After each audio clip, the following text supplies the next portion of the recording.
The Rock and Roll Hall of Fame is in Cleveland, Ohio, which is where Geraldo Rivera is, our Fox News correspondent-at-large. He joins us right now, live, not too far from the Hall of Fame. Geraldo, good morning to you. Good morning, Steve. Good morning. You and I should be dancing, two old dinosaurs at the Rock Hall. Oh, this music these kids are playing these days. Hey, Geraldo. Sorry. However, we're not as old as Bernie and Biden, who... That's right. That's right. Good point. Thank you. The president referred to both of them last night at the town hall, which was in Joe Biden's hometown of Scranton. Listen to the president talking about who he had in his sights until Tuesday happened. Watch. It was all set for Bernie because I thought it was going to happen. You know, we get ready for things, right? So mentally, I'm all set for Bernie. Communist, I had everything down. He's a communist. I was all set. And then we have this crazy thing that happened, right, on Tuesday, which he thought was Thursday. But he also said 150 million people were killed with guns, and he was running for the United States Senate. Support me, I'm running for the United States. There's something going on there. But I was all set. Do you think Biden is damaged? Do you think he's damaged? I think that Biden has been damaged, yeah. So what do you make of the president's assessment of the state of the race? Well, I think Brett and Martha did a great job. The president is someone, you know, I've known him for decades. He has always been a great counter puncher. He sizes up his opponent, whether it's a, Mini Mike or whoever he's got his sights set on. But I think there is no better, more cutting politician. He sees the vulnerability just like a counterpuncher. If a guy's got his guard up, he gets under there, gets him in the kidneys or in the ribs. He's that kind of politician. It will be vicious. He's like Godzilla when he walks out on stage.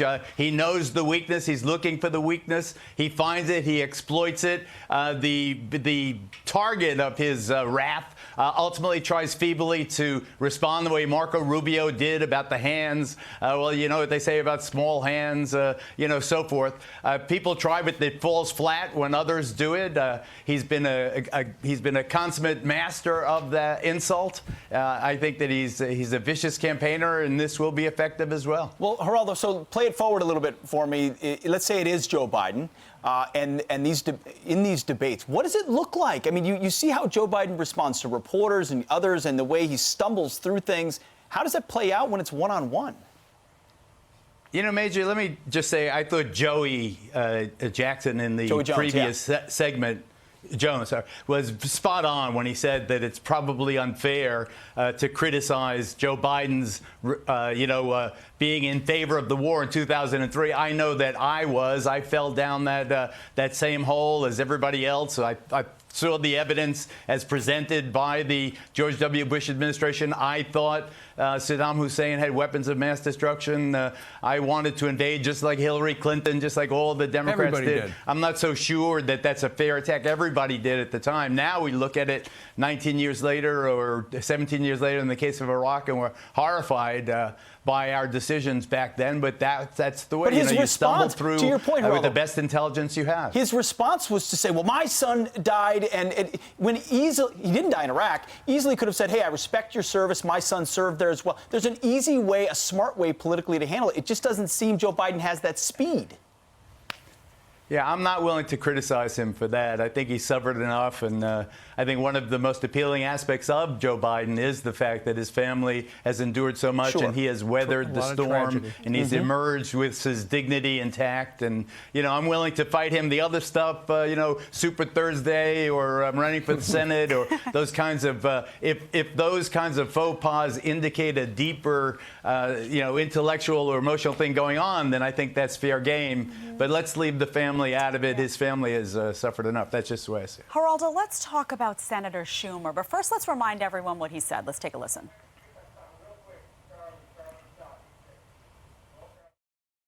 I want to tell you, Gorsuch, I want to tell you, Kavanaugh, you have released the whirlwind, and you will pay the price. Now, Geraldo, he's come out and defended these comments, and one of the things he's saying is, oh, I'm from Brooklyn. Well, guess what? I'm from Brooklyn, and I don't condone that kind of language when you're talking about Supreme Court justices. That was an outright threat, was it not? I went to PS 19 in Williamsburg, Brooklyn. I'm a Brooklyn Law School graduate. What Schumer did there, what Senator Schumer did there was thuggish behavior. I am appalled by his bald-faced attack on specific Supreme Court justices. Abortion rights is an emotional topic. It is one of those things, even more, emotional than war and peace. There's nothing more personal than how you feel about choice versus, the unborn, the rights of the unborn, and so forth. But to make that kind of that threat, that obvious, blatant, attack on specific Supreme Court judges. Come on, where do you stop? You're going to give out their addresses next? You're going to, attack their family? You're going to become Antifa, Senator Schumer? This is appalling. And it's almost like, I think of, I've known him for a long time as well. It's almost like he's jealous that Nancy Pelosi got all the publicity during impeachment and the Senate and his minority status was left out, and he played second banana, and now he's trying to catch up. I'm going to be tougher than Pelosi.